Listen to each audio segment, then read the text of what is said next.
Canal 4. Roco TV, con presencia en 15 regiones del país, presenta Diálogo Regional. Aquí estamos, no confunda a nadie, menos a mi hijo querido. Qué agradable tenerlo a los dos. Eric Avio y don Raúl Rudolfi, a quien le tengo mucho afecto a ambos, que hemos tenido oportunidad de trabajar juntos y proyectarnos. ¿Cómo estás? ¿Cómo estás, Raúl? Bien, Rocco. Bueno, saludar a Eric, agradecer la invitación, Rocco.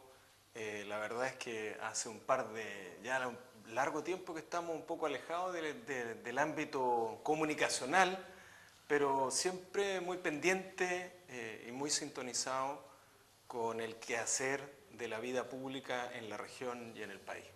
¿Y tiene algún llamadito usted o no? No. ¿No le han dicho nada? No. ¿Está esperando? No, tampoco. No le creo. No, créame. No me cree nadie. ¿Usted le cree? ¿Cómo está? Si lo está diciendo, ¿por qué no cree? Sí, ¿no es cierto? Hay que creerle. Gracias, Rocco, por la invitación. Un agrado estar Bueno, ¿Y en qué está usted? Pues, ¿en qué cuéntenos. estoy yo? Estoy en varias cosas. Primero siendo papá, que creo que es lo fundamental. Y después, claro, las tareas más... Estoy estudiando, estoy en hartas cosas, como presidente de partido, Presidente del Partido Socialista. socialista, variadas temáticas. ¿Y está también viajando usted? Pues? Estoy viajando también, estoy acompañando a la diputada recién electa, Andrea Macías. Eso es Así que como asesor legislativo. vamos a hacer esa tarea, vamos a tratar de hacer bien esa tarea. Cuesta esa tarea, pero ¿Y cómo fue la presencia de Andrea ahí? fue yo diría un momento emotivo, porque creo que se juntan muchas cosas, porque al final de cuentas la política a veces se torna un poco ingrata y en general fue un año de mucha preparación, de mucha planificación y de mucha crítica, diría yo, desde la lógica de qué es lo que uno de alguna manera tiene que hacer para poder volver a tomar un envión, en este caso, sobre todo con Andrea, ¿no? Así que fue un momento emocionante, estaba presente en general su familia, su entorno más cercano, compañeros y compañeras, y también es una lógica bastante distinta a lo que se tiene como la lógica más regional, ¿no? Que tiene que ver un poco más que no nos conocemos todos, hay harto desconocimiento, hay un parlamento que más del 60% es nuevo, por lo tanto hay caras nuevas, y esperando hacer una buena tarea por la región. Yo creo que es un desafío relevante, hay parlamentarios nuevos y también yo creo que ese es un énfasis que la gente nos está solicitando mucho, que tiene que ver un poco con tratar de llevar la política más desde la lógica regional, desde la lógica más del acuerdo y de la lógica de enfrentar las demandas de alguna manera conjunta entre todos los actores políticos. Y cuando hablo de actores políticos estoy hablando necesariamente de los alcaldes, estoy hablando del gobernador, estoy hablando de los parlamentarios. Yo creo que ese es el espíritu, por lo menos lo que uno logra ver. Y la importancia de los alcaldes, como dice Eric, que hoy día 10 alcaldes se reunieron con nuestra delegada presidencial, si no tiene información que ha salido en la prensa. Sí, bueno, efectivamente fue el día de ayer, si la memoria no me falla, Ayer. y salió el día de hoy en los medios de comunicación, cosa que también habla de la voluntad del gobierno, de José Antonio Kast, ¿no es cierto?, y su autoridad, en este caso de la delegada presidencial regional, de vincularse justamente con las necesidades, porque en definitiva, Rocco, y los tres lo sabemos, la ciudadanía a quien toca primero la puerta es a su municipio, a sus concejales, a sus alcaldes, y nada nuevo le estamos contando a quienes nos están el día de hoy escuchando. Y en eso la sintonía fina con los municipios, con los consejos municipales también, ¿no es cierto?, con los concejales, para ir trabajando justamente las políticas públicas, si bien son bastante diversas en nuestra región, pero hay denominadores comunes, el cómo se aceleran y se agiliza la gestión justamente de los trámites que impulsan los municipios. De repente salía ahí en la nota de prensa que los alcaldes de repente han sido reiterativos respecto a solicitudes en términos de oficio y no han tenido respuesta de parte de las exautoridades. Entonces, una de las fórmulas de cómo agilizar eso justamente es con gestión, con celeridad, con eficiencia, con sentido de urgencia. Quería concentrarme un poco en lo que es prácticamente nuestra región de Aysén, No es auspiciador No, no es auspiciador, por eso por eso lo bajamos. lo bajé. Porque nadie lo entendería. Que, Claro. hubiese dicho Coca-Cola, te creo. Oye, ¿sabes qué? Me quedo dando vuelta, quería conversarlo con ustedes, cómo lo ven, porque se ha comentado mucho en el Consejo Regional sobre la situación del traslado de la gente que va a O'Higgins, a Villa O'Higgins. Y claro, hoy día estaba viendo que llegaron más de 17.000 personas a O'Higgins, en un lugar donde viven 500 y tanto. Entonces me decían que a veces hay 2 días que queda la gente esperando trasladarse hacia O'Higgins. Y lo más En complicado- Yungay. En Yungay. Y lo que más En Bravo no creo. Claro. En la calle- en igual la- puede en ser. Yungay, La salida. En Claro. Yungay, en la salida, donde estaba el padre Ronchi con toda su historia ahí. Y lo que más complica son los camiones. Porque a veces los camiones están 2 hasta 3 días sin poder salir y llevan abastecimiento. Y llevan los tomates que llegan todos.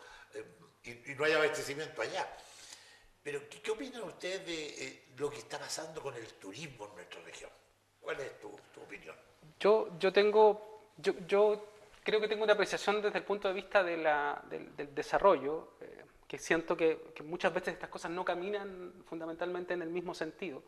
Cuando tenemos en general pueblos, comunidades, villorrios, de todo, ¿no? En la región de Aysén, que no necesariamente están preparadas desde el punto de vista de la política pública, hablo de política pública, infraestructura pública, servicios, etcétera, para poder recibir finalmente a una cantidad importante de gente. No solo pasa esto en Villa O'Higgins, pasa en general en los poblados necesariamente más aislados, lo que está pasando en Puerto Río Tranquilo. Me tocó estar en 2 oportunidades este verano. Y claramente hay un problema ahí de servicio. Se está trabajando, ¿cierto?, en el alcantarillado, en este caso de Puerto Río Tranquilo, pero esos mismos inconvenientes son los que suceden en Villa O'Higgins y también en Tortel. Recordemos que parte de Tortel hay una parte que tampoco está conectada finalmente a este sistema, que de alguna manera fue mejorado en algún minuto. Entonces, creo yo que muchas de las políticas públicas, y es aquí un poco donde entra la pugna esta del centralismo, ¿no? En general, la política pública está asociada a responder una demanda que es muy acotada al territorio y mucho de, si somos 3 personas, respondamos a las 3 personas que teóricamente viven en el sitio.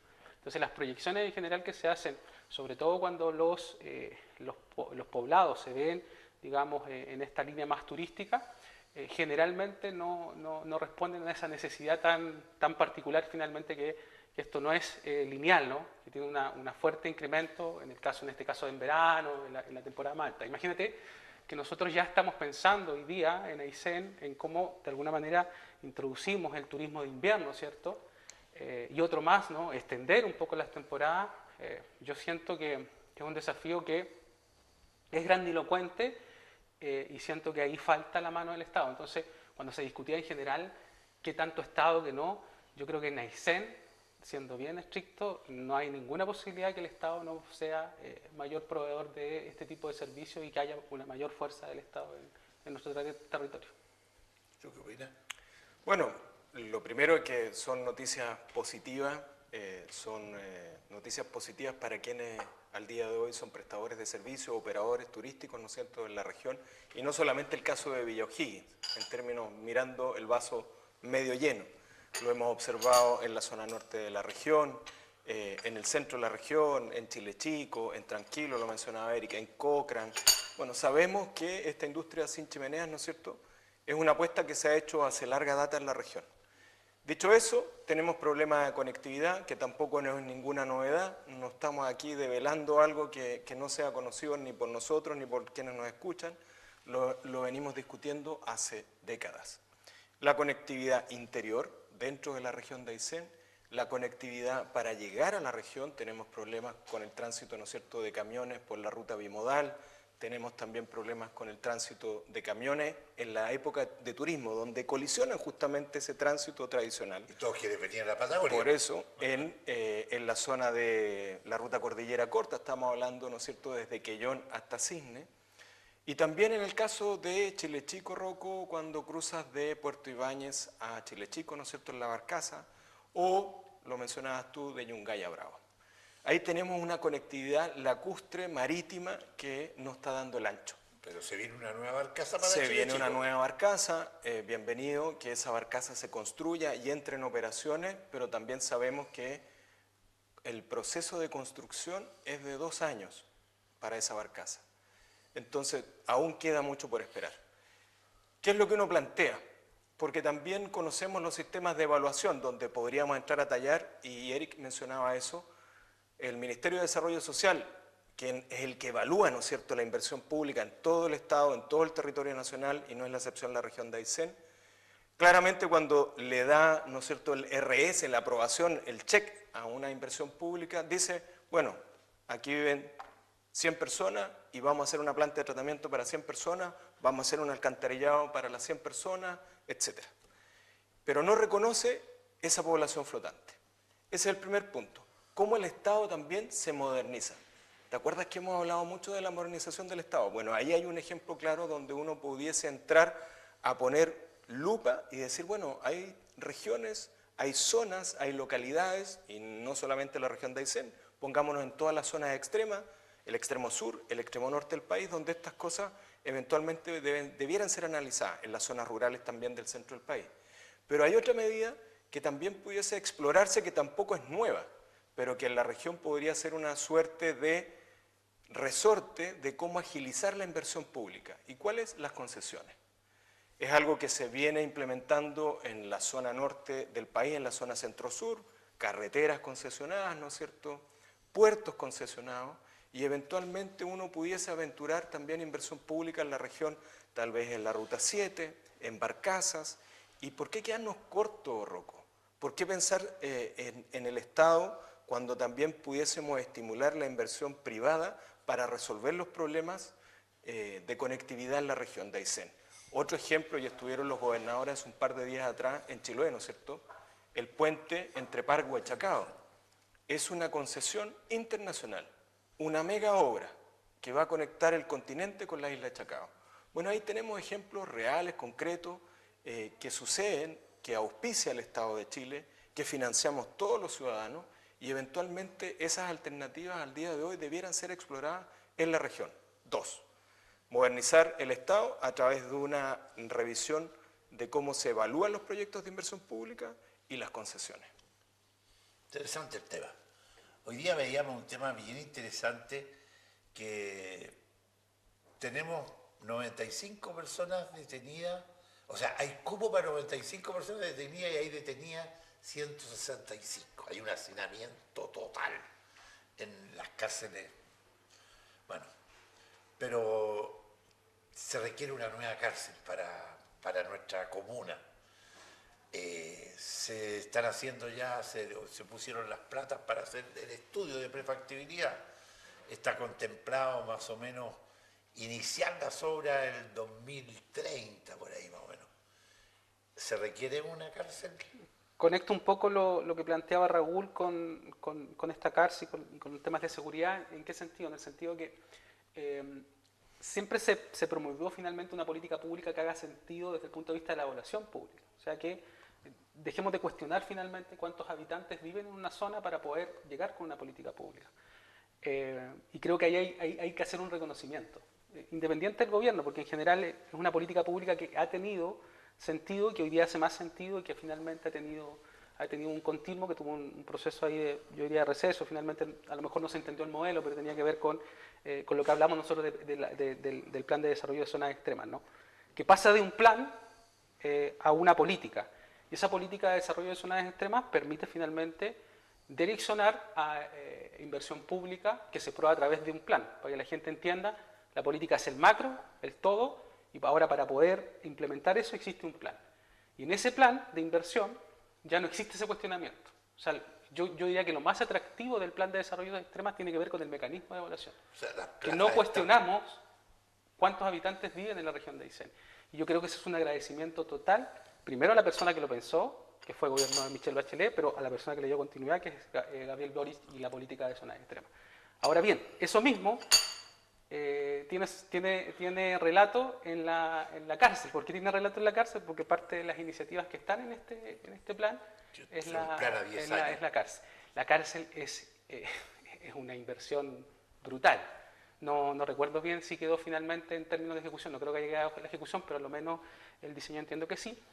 Pero estamos hablando de una cantidad enorme de recursos y que evidentemente Aysén lo necesita.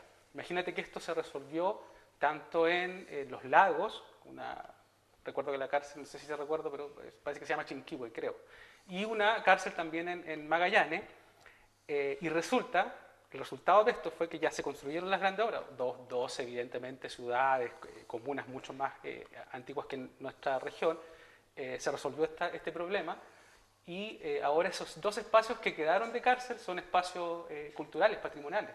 Hoy día se está renovando, está una conservación de infraestructura pública en el caso de Aysén, o sea, de Magallanes, en la esquina de la plaza, Chiloé con Armando, no me acuerdo, por ahí, y yo tuve la oportunidad hace poquito de visitarla, estuve por allá, y me parece genial, porque resolviste un tema de política pública, sacaste la cárcel a varios kilómetros de Punta Arenas, y con eso respondiste también a un espacio cultural, patrimonial, donde hay una historia enorme, evidentemente, que tiene que ver con la constitución de Punta Arenas, que fueron los primeros edificios que se construyeron, está al lado del gobierno regional, entonces hay una historia, digamos, que contar que es bastante importante. Entonces, 2 puntos. Primero, la política pública con sentido para el desarrollo de las zonas extremas, y segundo, es que es importante que nosotros vayamos incluso pensando, estoy hablando de 20, 30 años, qué pasa con esas infraestructuras que van quedando cuando se solucione. Hay otra infraestructura que la vamos a conversar después, que está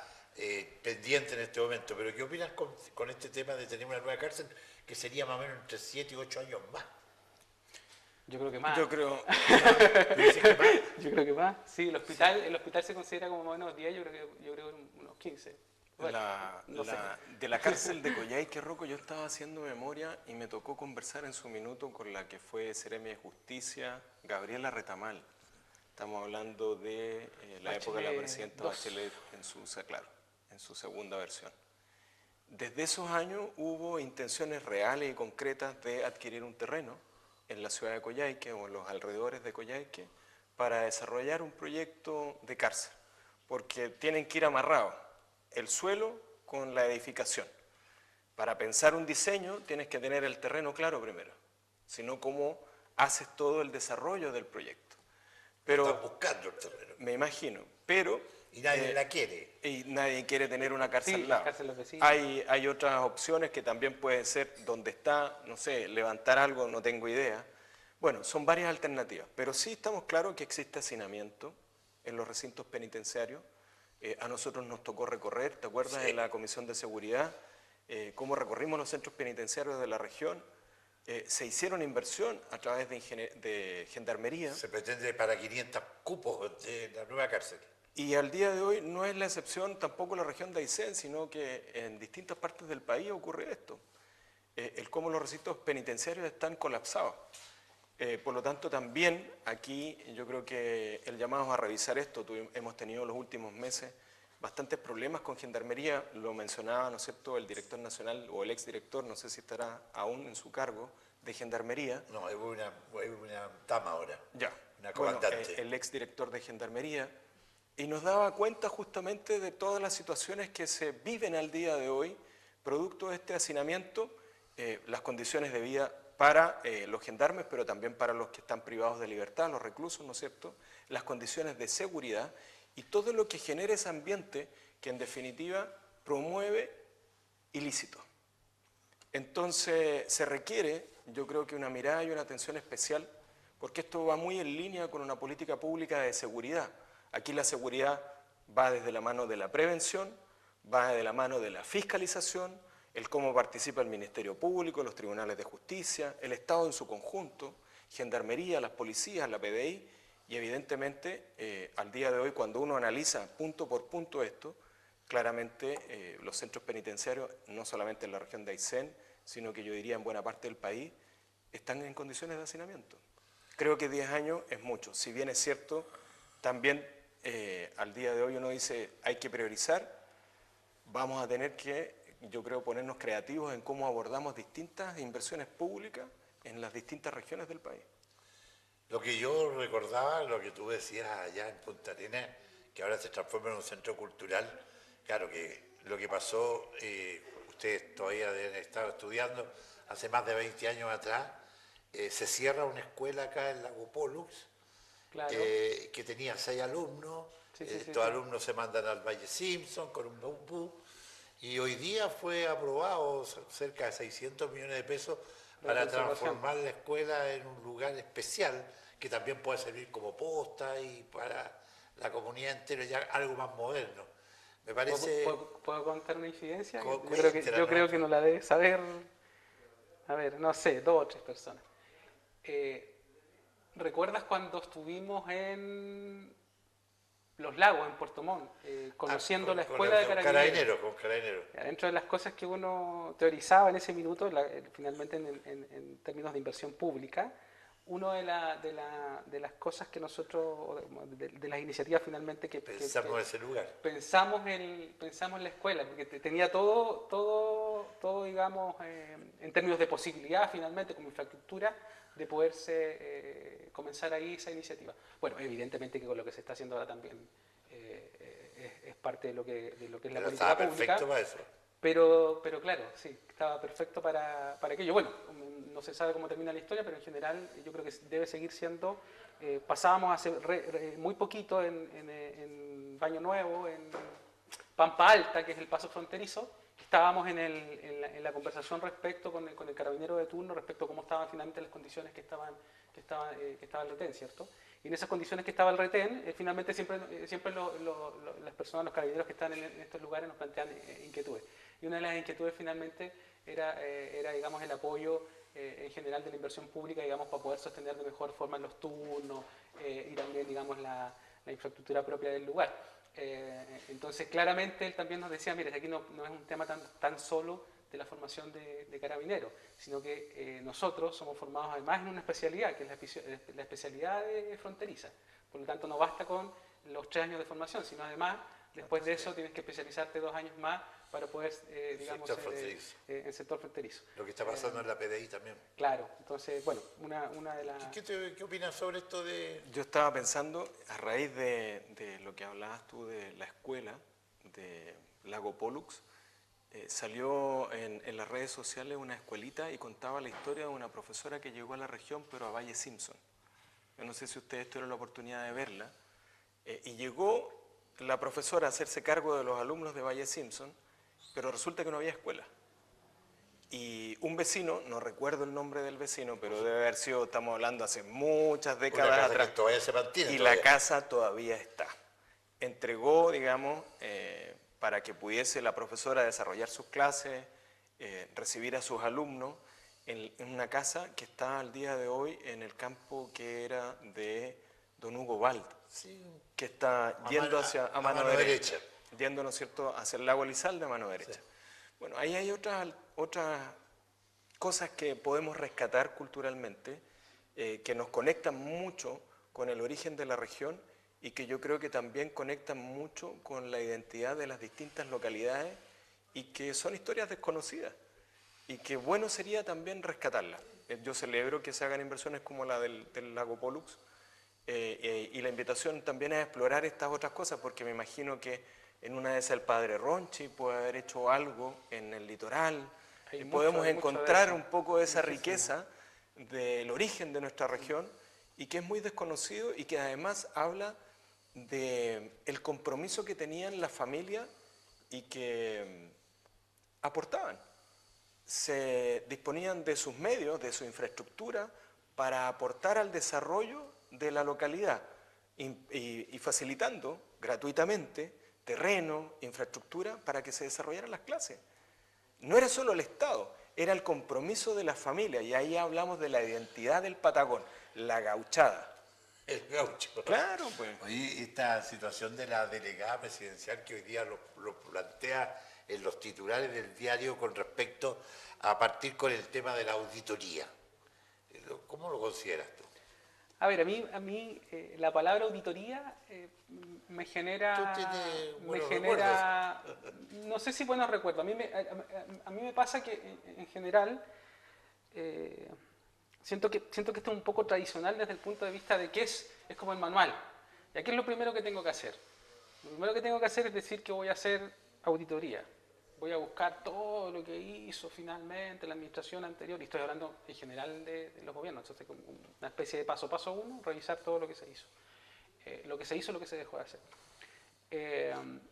Y en aquello, como es discursivo muchas veces, esto tiene que ver con que partes de ignorar finalmente algo básico en esto, que es la administración financiera del Estado, es que tú tienes un plan, en general, financiado, ¿cierto? En términos de planes de auditoría, que son ligados fundamentalmente a la auditoría, administración financiera del Estado, ¿no?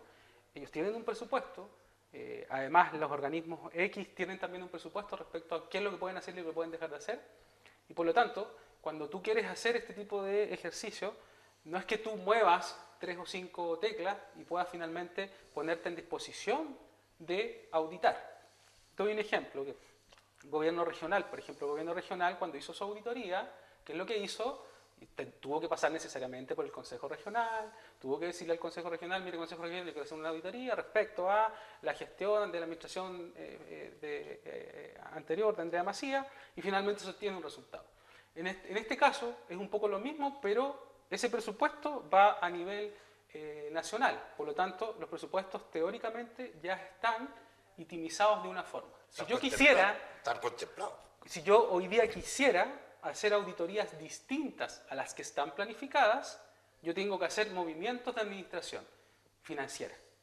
Entonces esos movimientos de administración siempre afectan desde el punto de vista de la planificación. Esto no sale gratis. Entonces la pregunta es que yo me haría, perfecto, yo puedo disponer un equipo de trabajo a hacer auditorías, pero eso no sale gratis. Y la gente tiene que saber que eso sale de algún lado. Entonces, yo sería, sinceramente, no sé si es recomendación, porque al revés no le corresponde y además está buena dicen, pero yo haría un proceso más bien, ya perfecto, aquí aleatorio, si quiero hacer finalmente este proceso, pero no desplegaría un esfuerzo significativo en aquello, porque siendo bien estricto, Chile es un país que está muy reglado desde el punto de vista financiero. O sea, yo no muevo en general recursos sin hacer varios pasos antes de llegar a un resultado. Y el segundo punto es que es un costo importante. De hecho, la auditoría del gobierno regional, no recuerdo, 40 millones por ahí, creo, ¿no? No recuerdo cuál fue el monto, pero debe estar en el orden de un solo servicio, ese valor. Un solo servicio. Se multiplica eso por una cantidad importante de... Y con respecto a este tema, ¿tienes tu...? Bueno, el presidente lo señaló antes de su discurso, ¿no es cierto?, que dio el 11 de marzo en La Moneda, firmó una serie de decretos. Estamos hablando del plan escudo fronterizo, la implementación de un coordinador en la macrozona norte para migración, varias tareas. También tiene que ver con la reactivación económica, revisar 51 recursos que están en etapa de evaluación ambiental para liberar una inversión de 16.000 millones de dólares. Y en ese caso, esa revisión de recursos tiene que ver con la explicación de los tiempos de respuesta. No tiene que ver con torcerle la nariz a la ley ni saltarse algún paso, sino que dentro de la evaluación ambiental hay plazos de respuesta. Tú tienes que cumplir con esos plazos, y cuando esos plazos exceden, son laxos, evidentemente se retrasa la inversión. Eso es para mencionar un poco en general los decretos que se firmaron. Y también el presidente firmó un decreto que tiene que ver justamente con las auditorías y generar una fuerza de tarea. Una fuerza de tarea que está instruida, si la memoria no me falla, a 3 ministerios. Hacienda era uno de ellos, me parece mucho que el subsecretario de Interior estaba definido también y mandatado para aquello, y me falta una tercera autoridad, un tercer ministerio. Pero desconozco yo y no creo lo que plantea Eric en términos de que sea una contratación de un agente externo, que es lo que nosotros en su minuto financiamos al gobierno regional, de que era contratar un equipo de auditores, por así decirlo, para revisar las cuentas y los procesos, no solamente los números, sino que también los procesos de inversión pública y los procesos mismos administrativos de cómo se llevan adelante. En ese sentido, Rocco, también nosotros no debemos conocer el input y la fuerza que le ha puesto la Contralora Nacional, Dorothy Pérez, a la revisión. Cuando hablamos de auditoría, nosotros tenemos, Hay un cambio en el último año. tenemos ahí una institución que es la Contraloría General de la República, que tiene sus representaciones en todas las regiones, y es el caso también de Aysén. Entonces yo me imagino que hay muchos procesos que al día de hoy de revisión que ya ha iniciado hace un tiempo la Contraloría, hay que tomarlos.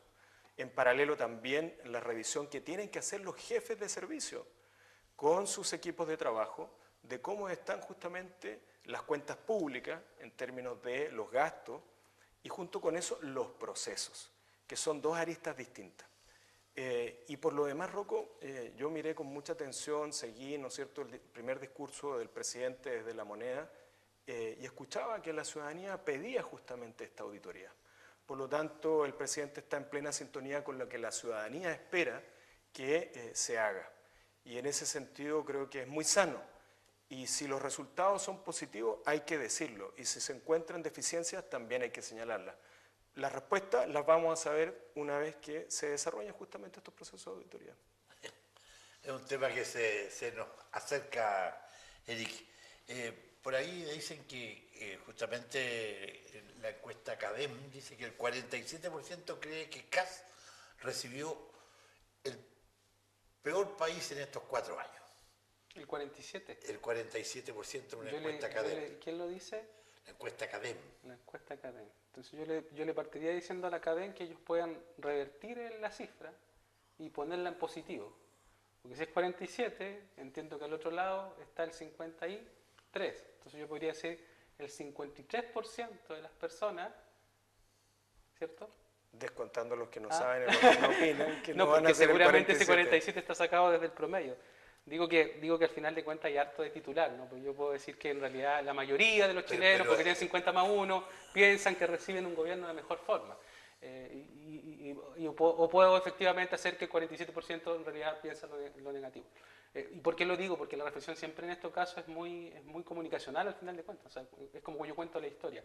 Si a mí me dicen que yo entrego un gobierno de forma positiva y me hacen una evaluación de estas características, yo efectivamente me quedo con que el 50 y tanto % está señalando que entrego un mejor gobierno y que no es un mal número, porque en general los números a la salida de los gobiernos, sobre todo en los últimos gobiernos, desde el segundo mandato de la presidenta Bachelet, Piñera, etcétera, han sido números en general complejos desde el punto de vista de la aprobación de cuando uno deja un gobierno.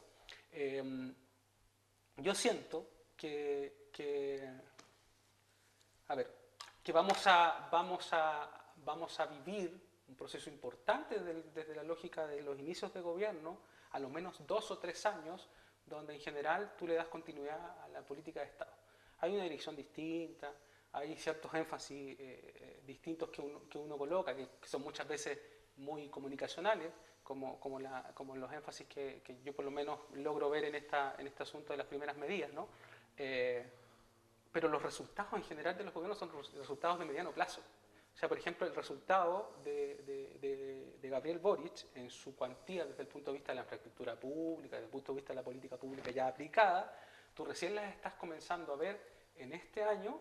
Mira lo contradictorio que pareciera ser, ¿no? Lo contradictorio es que CAS va a vivir mucho fruto en teoría lo plantado de Gabriel Boric, para que se entienda en lenguaje, digamos, nuestro. Que van a cortar otras cintas. Claro, pero a mí eso de que uno corta la cinta o no corta la cinta, la verdad que yo creo que desde la lógica de la política pública a mí me parece que hay que ser lo suficientemente... Es una aposta al final. Es una aposta. Entonces, lo más probable es que lo que se diseñe hoy día en términos de política pública lo vea necesariamente a finales del gobierno de CAS y necesariamente en el otro gobierno. La gente en general, cuando uno le explica, o más que le explica en realidad, porque los saberes son comunes, ¿no? No se entiende, no se logra entender en realidad, porque el sentido de urgencia es muchas veces el que te intenta mandar, ¿no? Oye, pero yo necesito que esto se solucione hoy día, yo necesito que esta cuestión avance, es que si están los permisos retrasados los 50 y tantos días por temas administrativos, teóricamente, ¿no? Yo creo que también hay cosas muy de fondo en lo que se está retrasando, o lo que se ha retrasado, necesito que esto avance con urgencia. pero aquello en general en la política pública cuesta muchas veces que esto avance. Entonces mi reflexión, lo primero es decir que creo que el escenario, el titular de CADEM es más bien en positivo. La mayoría de las personas cree que este gobierno casi lo recibe con una mejor impronta, y desde la otra lógica, muchísimo de lo que va a haber este gobierno tiene que ver con lo que se diseñó, lo que se planificó, incluso para atrás. Por ejemplo, si hablamos del cable, ¿quién son el famoso cable chino, ¿no? La primera reunión se realiza en el periodo de Bachelet. La primera reunión, las primeras conversaciones empiezan ahí. Después se le da continuidad, ¿cierto? Aparece Sebastián, que también, Piñera, que lo nombra en un discurso, digamos, presidencial, también en una cuenta pública, y después sigue finalmente esta continuidad. Entonces, cuando estamos hablando en general de política pública que mueve o que intenta mover la aguja, ¿no? que intenta generar mayor desarrollo. Entonces yo creo que en eso en general hay que ser un poco más equitativo. Yo creo que a Chile le falta eso, le falta el reconocimiento, a Chile le falta mira, contar la historia, así como tan simple como decir, mire, ¿sabes qué? A Perico se le ocurrió esta idea en el año 90. Sí, pero en el año 90 y después cómo le dio continuidad y aquí logramos el objetivo final. Pero ¿lo ves tú como un peor país que se recibe? Bueno, evidentemente con Eric, y no es la primera vez, tenemos opiniones distintas. Se trata, por claro. Yo creo que la mayoría de las veces. Y dentro de eso, yo siempre acostumbro de cuando uno habla y dice algo, lo avale con datos. Y hay un dicho que dice, dato mata relato. Entonces, ¿qué pasa el día de hoy? ¿Y por qué la percepción ciudadana es que se recibe un gobierno, y aquí se cruza con las auditorías, ¿no es cierto?, en una condición que requiere un sentido de urgencia, ¿no es cierto?, y ahí el gobierno, ¿no es cierto?, de emergencia, para resolver varias cosas. Las listas de espera en Chile han aumentado. Y no es porque se haya dejado de destinar recursos, Eric, ni Rocco. Se han ingresado, se han invertido cantidad de recursos enormes en salud. ¿Qué es lo que está pasando ahí? Uno tiene que hacer un zoom importante para saber qué pasa con la gestión de los distintos centros hospitalarios de Chile. Pero sí han aumentado. La región de Aysén no es la excepción, se han hecho esfuerzos y hay que reconocerlo.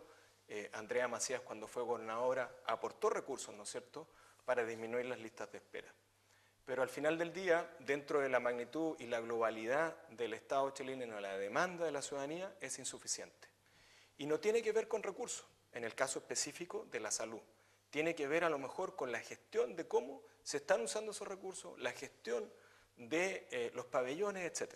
Segundo, en delincuencia. Delincuencia incluso femenina. Cómo al día de hoy las mujeres sienten y sufren delito. También han aumentado. Ahí estamos hablando de temas de seguridad. En la región de Aysén pudiésemos señalar también áreas sensibles, sociales, educación. Cuando miramos, por ejemplo, los resultados de las últimas evaluaciones que se han hecho a los niños en cuarto básico y octavo básico, también la situación ha ido, lamentablemente, ha ido en detrimento, ha ido disminuyendo. En algún minuto era como un serrucho. Subía, bajaba, pero la tendencia era levemente al alza. Y ahora la tendencia es que sube, baja, pero la tendencia es hacia abajo. La educación también. Tenemos una reforma que aprobó Michelle Bachelet, ¿no es cierto? Y al día de hoy, con los SLEP, al día de hoy requiere también una atención especial. Todas las reformas yo creo que ningún presidente las plantea de una manera malintencionada, pero a lo mejor requiere mover esas perillas, requiere mirar la educación de una manera distinta. Entonces, definitivamente la situación que se entrega al país no es la mejor. Y hoy día salía un titular en los medios de comunicación y que hablaba justamente de las finanzas públicas, donde la caja que entrega el gobierno al día de hoy, lo voy a buscar para no cometer el error, dice que la administración de Gabriel Boric entregó el país con apenas 40 millones de dólares en caja. Una cifra enorme que no nos entra en la cabeza, pero 40 millones de dólares. Lo normal es recibir un Estado, esto es de presidente a presidente, esto es el promedio histórico de las distintas administraciones de distintos colores políticos, en 3.000 y 4.000 millones de dólares. O sea, estamos hablando 100 veces más de recursos caja disponible. Entonces te habla de que las cuentas fiscales al día de hoy no están ordenadas, se entregaron de manera deficiente y desordenada. Por lo tanto, la situación de estrechez de recursos públicos que va a vivir el primer año y lo más probable el segundo año de esta administración del presidente José Antonio Kast va a ser de una estrechez importante. ¿Y eso qué requiere? Requiere justamente revisar cómo mejorar la eficiencia, habiendo pocos recursos. La inversión, además, estos últimos 4 años fue a la baja. Tuvimos poca inversión privada. Se requiere estimular la inversión privada, pero para que esos recursos, a través de la recaudación fiscal con los tributos, lleguen a las arcas públicas, toma su tiempo, hasta que esa obra se ejecute, hasta que se preste el servicio, facturen, en palabras simples, se paguen impuestos a la renta. Va a haber justamente, de hecho la primera señal es una disminución de un 3% de los recursos en todos los ministerios. Ahora hay que revisar qué áreas son más sensibles, cuáles no, el gasto corriente también, que al día de hoy hemos visto cómo se financian iniciativas de inversión y ha ido aumentando sustantivamente. Pero raya para la suma, efectivamente las cuentas están desordenadas, hay menos recursos y requerimos de manera urgente apostar en la eficiencia. Y voy a dar un solo ejemplo de por qué las auditorías son buenas. Dorothy Pérez el año pasado encontró problemas con licencias médicas falsas. ¿Cuántas licencias médicas falsas? 35.000. ¿Esa era la cifra, parece? En la región de Aysén somos 107.000, o sea, prácticamente un tercio de la región. De eso estamos hablando. ¿Cuánto disminuyó el gasto del Estado en licencias? Disminuyó en un 70%. Solo con esa señal, sin siquiera instruir un sumario. Ahí es donde uno apunta cuando uno requiere justamente auditoría focalizada. Hoy en día tenemos inteligencia artificial y nos va a permitir justamente mejorar la eficiencia de los recursos públicos porque al día de hoy las cuentas están bastante estrechas, por lo tanto tenemos que encontrar de dónde obtener esos recursos para mantener la inversión pública, para mantener el gasto corriente, para mantener justamente todos los programas sociales. Así que el presidente tiene un tremendo desafío y sus equipos también, y justamente todos estos decretos, y volvemos a la auditoría, tienen que ver también con eso, y la reactivación económica por lo demás. Oye, a mí me llama la atención en realidad cuando estas cosas de instalación de mensajes, ¿no? Porque evidentemente la gente siempre dice, bueno, aquí hay dos verdades de todo, de alguna manera, lo que se plantea. ¿Por qué digo la instalación del mensaje? Porque al final de cuentas va cambiando el discurso de lo que yo planteo en campaña a finalmente cómo voy ahora intentando parecer que la situación es más grave de lo que realmente es. La ciudadanía responde inmediatamente y te dice, ¿sabes qué? Me parece que, saquémoslo en cifra, 4 de 10, ¿cierto? De 10 personas, 4 señalan que el gobierno del presidente recibió un gobierno peor. 6 señalan que pareciera ser que está mejor. ¿Por qué digo que responden enseguida? Porque cuando uno habla de datos, como señala Raúl, doy solo un dato, porque tocaste temas muy sensibles que yo creo que dan para harto trabajo, pero un dato, por ejemplo, en educación. Se nos olvida qué es lo que pasó con el gobierno de Boric cuando nosotros llegamos. Nosotros llegamos en un gobierno en que en general los niños y niñas no estaban asistiendo al colegio. Veníamos de una pandemia que duró, de hecho, del proceso en términos sanitarios, ¿cierto? Estamos hablando de un año más o menos, más, casi 2. Más del gobierno de Boric. Recuerden ustedes el plan para que los alumnos regresaran al aula. Un plan de gobierno, ¿cierto? En calle, con hartos recursos para que los alumnos regresaran al aula. Eso costó muchísimo. Hoy día recién, estamos hablando del año 2025, 26, ¿no? Recién tenemos cifras que se comparan con lo que teníamos antes de la pandemia en términos de asistencia de nuestros niños y niñas. Entonces, cuando tú te preguntas y dices, ¿sabes qué? Comparar peras con peras y comparar manzanas con manzanas, hay que hacerlo en política pública. Entonces, tú no puedes tirar una cifra de esta forma y señalar que sabes lo que pasa es que en educación hemos bajado. Claramente que hemos bajado. Pero lo bajamos, ¿por qué? Porque existió una pandemia. No muy reciente, alguien le puede decir, no, es que están echándole la culpa nuevamente a la pandemia. Los ciclos en general de educación, estamos hablando que son por lo menos de 10 años. Cuando se reformó, por ejemplo, en la época de Frey, ¿cierto?, la jornada escolar completa, ahí mismo se nos dijo, vamos a ver resultados en 10 años más. Cuando en general se evaluó en 10 años más, nos dijimos, mira, ¿sabes qué? Parece que hubo cosas que resultaron bien y otras que no resultaron, y se fue ajustando.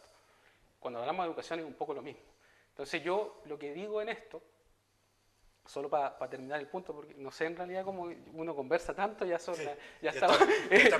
conversa tanto, por eso quise poner foco en aquel punto, es que datos, para que la gente digamos, se quede con esto, ojalá, hay datos de los dos lados, pero esto hay que mirarlo mucho más en perspectiva y mucho más al fondo.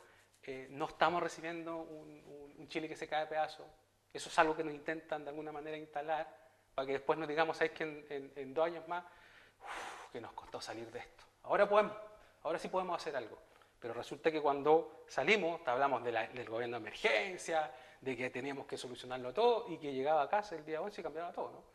Ese era el discurso, ¿no? Así lo entendí yo. Sí. Entonces, es un poco eso lo que yo me molesta en mi ser más interior, ¿no? Pero es un poco ese relato que va quedando. Y creo que la gente de eso está cansada, que se le prometan ciertas cosas que después, ¿sabes? Que parece que no lo vamos a poder hacer tan rápido como queríamos. Oye, no éramos tan eficientes. Ustedes tienen hijos en la edad escolar, ¿no? Yo tengo de 5 y de 8. De 8. De 4 y de 8 en realidad. Son más grandes. Sí, te contaba que estás de la universidad. Hay una universidad. ¿Qué significa que los niños no tengan celulares ahora? Muy bueno. Yo creo que es muy bueno. Es algo que se viene trabajando, que aprobó el Congreso el año pasado, que es una política pública que está instalada en otras partes del mundo y que evidentemente al día de hoy permite que los niños estén concentrados. Ahora, se hablaba, por ejemplo, la discusión de los niños si podían hacer uso de los teléfonos, y de hecho lo permite, así entiendo la ley, para las tareas, para el trabajo escolar. Pero evidentemente hay una asimetría porque no todos los niños pueden contar con un aparato que a lo mejor cuente con la tecnología suficiente para desarrollar e implementar las tareas. Y ahí el rol del Estado, ¿no es cierto?, con abordar justamente, no con teléfonos, pero sí con los computadores o con los equipos para brindar justamente de manera común, de manera pareja para todos eso. Pero quiero ir 2 pasos para atrás y responderle a Eric. El presidente no está desdiciéndose de nada, Eric, de lo que señaló. Él habló de un ajuste fiscal de 6.000 millones de dólares, una cifra grande y que se cuestionó en su minuto, porque ya se presumía con los antecedentes que no eran las autoridades políticas las que vertían esto, sino que era el Consejo Fiscal Autónomo, que es una institución creada por el presidente Piñera y que justamente tiene que ver con cómo observa toda la inversión pública. Y justamente ya en ese minuto se observaban diferencias entre lo que entregaba la ex directora de presupuesto, lo que entregaba el ex ministro de Hacienda, respecto con los informes que evacuaba justamente el CFA. Estas diferencias, que al día de hoy hablan de un gran endeudamiento del Estado de Chile, y que evidentemente evidentemente cuando tú te instalas, dices, bueno, aquí vamos a tener que recortar recursos, y la oposición hoy en día, oficialismo en el pasado, decía que no iba a ser así, que no era así, y te estás dando cuenta que los antecedentes y las cifras reales que entregan entidades autónomas te están dando la razón. Entonces, en eso hay mucha objetividad. No es un eslogan político. Y la ciudadanía, por lo demás, Eric, cuando tú sales a la calle, y no solamente ahora, sino que en los últimos años, cuando tú hablas con una familia y le preguntas cómo lo está pasando mal. Y lo siguen pasando mal. Y la política pública tiene que ver con resolverle las necesidades de la ciudadanía. Si al final del día hacer un edificio, hacer una calle, una escuela y todo, el fin último es cómo se atiende a la persona, al ciudadano, a la familia. Y en eso las familias no lo estaban pasando bien, si no, no hubiera habido una expresión tan contundente cuando se elige un presidente por amplia mayoría, más de un 60%, en la región un 59, algo por ciento, y eso tiene que responder a aquello. Ahora, la invitación que uno hace es desarrollar una política pública constructiva. Yo por lo menos siempre me he parado en esa vereda, con información, con antecedentes, con propuestas que no tienen por qué ser la bala de plata ni mucho menos la solución, pero sí la invitación siempre a discutir, y tomaba mucha atención lo que señalaba en términos de la educación, que es un gran tema de cómo nosotros construimos sociedad y también generamos condiciones habilitantes para ir progresando en la vida. Uno tiene de memoria cuando niño, yo recuerdo mi viejo siempre me decía, mira, la mejor herencia que te puedo dejar, hijo, es una buena educación. Y en eso no nos vamos a escatimar esfuerzos. Nadie se va a perder ahí. Bueno, cerremos. No, agradecerte, Rocco, por el espacio, está entretenida la conversación. Dos, no sé, apreciaciones respecto a lo que señala Raúl rápidamente. Endeudamiento público, este gobierno deja en promedio el endeudamiento público menor que cualquier otro gobierno del regreso a la democracia. Entonces es un dato preciso en términos de endeudamiento. Entonces a mí me preocupa cuando se tiran cifras al voleo en este caso. Y segundo ámbito, yo creo que hay que darle sentido. Es un gobierno finalmente que ganó democráticamente, hay que esperar, pero no hay que por eso no criticar finalmente el discurso que se intenta de alguna manera instalar. No sé si de alguna manera uno lo desmitifica desde Aysén, pero a mí me parece que aquí es 2 más 2, esta es la misma receta que usa Milei, la misma receta que usa Trump y podemos seguir nombrando. Entonces, recetas que en realidad yo creo que hay que ver un poco más allá, hay que cuestionárselo. Y nos seguimos conversando en la próxima semana. Nos despedimos, Raúl. Rocco, un agrado como siempre, sí, una conversación sana, con altura de mira, con posiciones contrapuestas, pero en definitiva de las diferencias se construyen, yo creo, buenas políticas públicas, buenas ideas y uno se enriquece por lo demás. Este fin de semana viene lluvia, parece que ahí te estaba escuchando, en la zona norte se viene mucha... Pero no sé, los reportes parece que era bastante lluvia, así que cuidado, el tránsito en la carretera, de repente la caída de los árboles, no sé. Informarse antes de circular por la ruta. Siempre hay que andar precavido. Y éxito en todo, Raúl. Muchas gracias, Rocco. Espero algún resultado político también. Resultado, chuta, ya. Bueno, Está bien. un gusto tenerte. Gracias, Rocco. Gracias por la invitación. Nos vemos el próximo viernes. Y por supuesto que nosotros despedimos este diálogo, porque eso es, diálogo regional con gente que quiere la región de Aysén, como nuestros 2 invitados en el día de hoy.